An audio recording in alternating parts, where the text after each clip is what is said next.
शुरू करते दोस्तों हमारी आज की अमेजिंग न्यूज सीरीज। इंडिया अपने 5th जनरेशन फाइटर जेट पर काम कर रहा है ना, तो इसमें अब हमने डिसाइड किया है कि एक बीस्ट मोड डाल देंगे। अब जैसे ही आप इस बीस्ट मोड को एक्टिवेट करोगे, ये तो एक बहुत ही ज्यादा घातक टैंक जैसा बन जाएगा, उड़ता फिरता। आखिरकार कैसे, मैं आपको आगे इस वीडियो में बताऊंगा।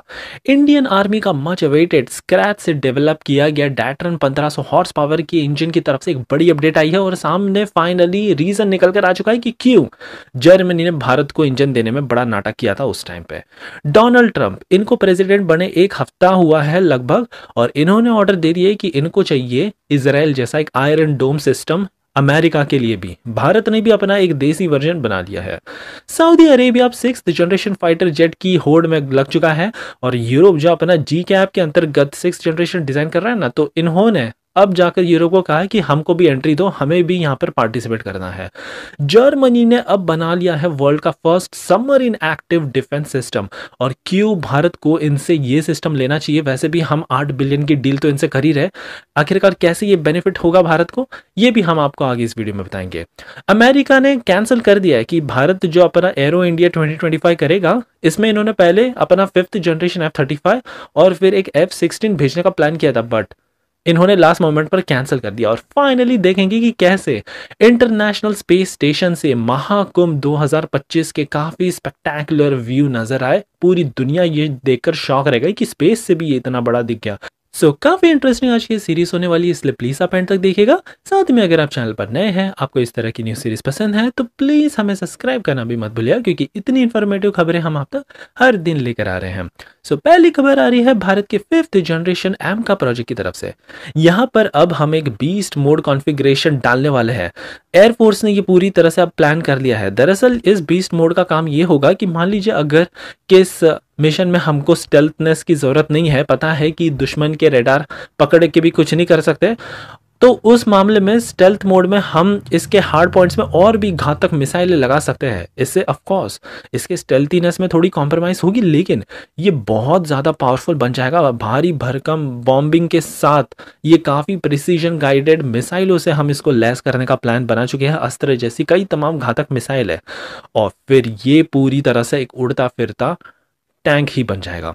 आगे आपको बता दें कि ये नया कंसेप्ट नहीं है, अमेरिका ने भी कुछ इसी तरह के इंटीग्रेशन किए हैं F-35 और F-22 रैप्टर में, लेकिन भारत के पास यहाँ पर ये यूनिक फीचर है कि हमारे पास हमारा इंडिजिनस ट्विस्ट होगा, और भारत के द्वारा डेवलप किया गया AESA रडार, जो कि काफ़ी पावरफुल उत्तम रडार है, और इसका पूरा लोड एफिशिएंसी भारत खुद डिज़ाइन करेगा। तो हमारे पास बहुत फ्लेक्सिबिलिटी होगी, किसी भी देश के हथियार को हम इसमें फिट करने का दम रखते हैं। इंडियन आर्मी की तरफ से एक बड़ी अपडेट आई है। आपको बता दें कि हमने वैसे जर्मनी को पहले मांगे थे कि हम जो अभी टैंक मेन बैटल टैंक बनाने वाले हैं, इसके लिए हमको इंजन चाहिए। 118 यूनिट्स भारत बनाएगा, तो जर्मनी ने मना कर दिया। उन्होंने अब कहा, रीज़न बताया फाइनली कि ये वॉल्यूम जो भारत ने दिया था बड़ा ही लो था, हमें ज़्यादा प्रॉफिट नहीं मिल रहा था, जिसके चलते परिणाम ये हुआ कि भारत ने खुद ही स्क्रैच से डैट्रन 1500 हॉर्स पावर का एक इंजन ऐसा तैयार कर दिया, इतना दमदार कि जर्मनी से भी पावरफुल है, और अब ये प्रोडक्शन में उतरने जा रहा है 2028 ऑनवर्ड से। वैसे जो हुआ अच्छा ही हुआ, क्योंकि अगर भारत इनके ऊपर ज़्यादा रिलाई करता, हम इंजन कभी बना ही नहीं पाते। तो फाइनली भारत ने ये इंजन बना ही लिया, और अर्जुन MK-1A टैंक में इसको लगाना स्टार्ट कर दिया जाएगा। आपको बता दें कि ये बहुत ही पावरफुल हमने टैंक बनाया है। मैन्यूवरेबिलिटी, ऑपरेशनल एनवायरनमेंट और कई तमाम कॉम्बैट इफेक्टिवनेस में तो ये बहुत ज़्यादा कारगर है। राजस्थान के डेजर्ट्स और हाई ऑल्टीट्यूड ऑफ लद्दाख में तो इसको बहुत ही एक अच्छा हथियार माना जाता है। ट्रम्प की तरफ से एक बड़ी अपडेट आई है। लगभग एक हफ्ता हुआ है इनको प्रेसिडेंट बने हुए, और इन्होंने सीधा अब यहाँ पर ऑर्डर दे दिया अपनी मिलिट्री को कि हमको भी इजराइल जैसा एक आयरन डोम सिस्टम चाहिए। अब यहाँ पर काफी इनको क्रिटिसिज्म भी फेस करने पड़ा। यहाँ पर बताया जा रहा है कि अमेरिका की सबसे पहले तो लोकेशन बहुत ज़्यादा दूर है, स्पेशली उनके दुश्मन देशों से। तो ऐसे में ये दुश्मन देश कॉन्टिनेंटल मिसाइलों का यूज़ करेंगे, बैलिस्टिक मिसाइल का यूज़ करेंगे, जो कि आयरन डोम प्रोटेक्ट ही नहीं कर सकता। लेकिन ट्रम्प तो कह रहे हैं कि नहीं नहीं, चाहे कुछ भी हो, हमको ये सिस्टम चाहिए ही।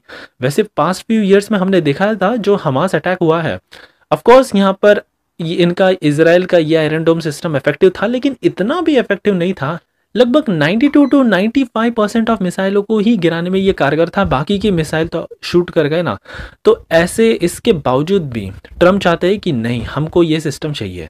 वैसे आपको बता दें कि भारत ने भी कुछ इसी प्रकार के माइक्रो मिसाइल का कॉन्सेप्ट लॉन्च किया है, जो ड्रोन्स के द्वारा दुश्मन देश भेजते रहते हैं। तो ऐसे में हम हमारी एक्सपेंसिव मिसाइलें क्यों छोड़े, तो ऐसे में इन माइक्रो मिसाइलों का यूज़ करके इनके ड्रोन्स और बाकी के यूएवीज को मार गिरा दिया जाएगा। अगली खबर आ रही है सऊदी अरेबिया की तरफ से। ये अब 5th जनरेशन फाइटर जेट नहीं बल्कि 6th जनरेशन फाइटर जेट चाहते हैं, जी कैप में ये एंटर करना चाहते हैं। दरअसल आपको ये बता दें कि ये जी कैप एक जॉइंटली डेवलप्ड कंट्रियों का एक समूह है, जहां पर 6th generation combat aircraft develop किया जा रहा है, जिसमें इटली, जापान और यूके शामिल है। सो अब यहाँ पर इटली कह रहा है कि हाँ हाँ आपको कंसिडर कर सकते हैं, लेकिन इतना जल्दी नहीं, यहाँ पर टाइम लगेगा और सारा कुछ प्रोसेस होने के बाद ही हम आपके को सोच सकते हैं कि आपको लेना है कि नहीं लेना है। वैसे आपको बता दें कि सऊदी अरेबिया बड़ा इंटरेस्टेड है, इनको चाहिए एक ऐसा 6th जनरेशन फाइटर जेट, क्योंकि ये अपने राइवल कंट्रीज से आगे निकलना चाहते हैं। टर्की के प्रोग्राम को भी ये ज्वाइन करने का सोच रहे थे, जो 5th जनरेशन फाइटर जेट पर काम कर रहा है, लेकिन इन्होंने सोचा कि नहीं, 5th जनरेशन नहीं, हमको चाहिए 6th जनरेशन। सो इसी बात को पकड़कर ये घुसना चाहते हैं इस यूरोपियन संगठन में। हमारी अगली खबर जर्मनी की तरफ से आ रही है और ये भारत के लिए भी एक बहुत बड़ा वरदान हो सकता है। दरअसल जर्मनी ने अप्रूव कर दिया है वर्ल्ड का first submarine active defence system. मैं आपको सरल भाषा में समझाता हूँ ये एग्जैक्टली है क्या। तो बेसिकली दुश्मन देश यूज करते थे अपने हेलीकॉप्टर के एडवांस स्टेल्थी वॉरफेयर वेपन्स, और जैसे ये सबमरीन्स को देखते थे ये सीधा मिसाइलें छोड़ना स्टार्ट कर देते थे। तो वहीं हमारी ये जो सबमरीन है ये बड़ी बेबस थी, यहाँ पर इस तरह का कुछ डिफेंस मैकेनिज्म नहीं था, जिसे देखकर जर्मनी ने डिसाइड किया कि हमारी सबमरीन्स को बहुत ज़्यादा स्ट्रांग बना देंगे और इनका भी अपना एक डिफेंस होगा।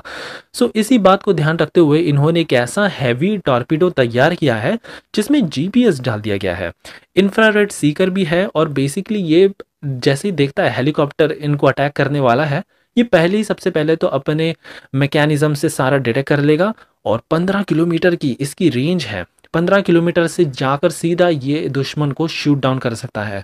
सो भारत भी अब लगभग 7 to 8 बिलियन डॉलर की इनकी सबमरीन के साथ तो डील कर ही रहा है।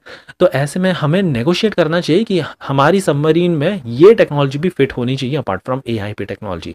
देन एंड ओनली हम कह सकते हैं कि हमारे पास वर्ल्ड की one of the most advance submarine आज के समय में मौजूद है। हमारी अगली खबर अमेरिका की तरफ से आ रही है। भारत जैसे कि आपको पता ही है एरो इंडिया 2025 होस्ट करने वाला है। यहाँ पर अमेरिका ने पहले कहा था कि हमारा F-35 और F-16 भी वहाँ पर होगा, लेकिन एंड टाइम पे इन्होंने कैंसिल कर दिया। और वैसे तो भारत को कोई फर्क नहीं पड़ता, क्योंकि देश विदेशों से दुनिया भर के फाइटर जेट्स आने वाले हैं, लेकिन ये दिखा देता है कि अमेरिका की प्रायोरिटी अब धीरे धीरे चेंज होती जा रही है। फाइनली हमारी आखिरी खबर इंटरनेशनल स्पेस स्टेशन की तरफ से आ रही है, एक बहुत बड़ी खुशखबरी। रिसेंटली एक spectacular view of Mahakumbh 2025 space से भी देखा गया।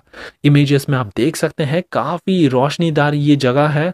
गंगा में स्नान करने के लिए अभी तक ऑलमोस्ट 13 करोड़ डिवोटीज ने इस स्पिरिचुअल पीस को एक्सपीरियंस किया है, और वाकई में ये नज़ारे देखकर पूरी दुनिया शौक रह गई कि आखिरकार भारत ने इतने लोगों को मैनेज कैसे कर दिया, वो भी इतने छोटे टाइम पे और वो भी इतने कम जगह पे। ये पूरी तरह से मार्वलस है। सो ये थी हमारी आज की amazing news series. I hope कि आपको आज की सीरीज पसंद आई हो, और अगर हाँ तो प्लीज़ एज यूजुअल एक लाइक करना मत भूलिएगा, आपका ऐसा ही कमाल का सपोर्ट दिखाते रहने के लिए।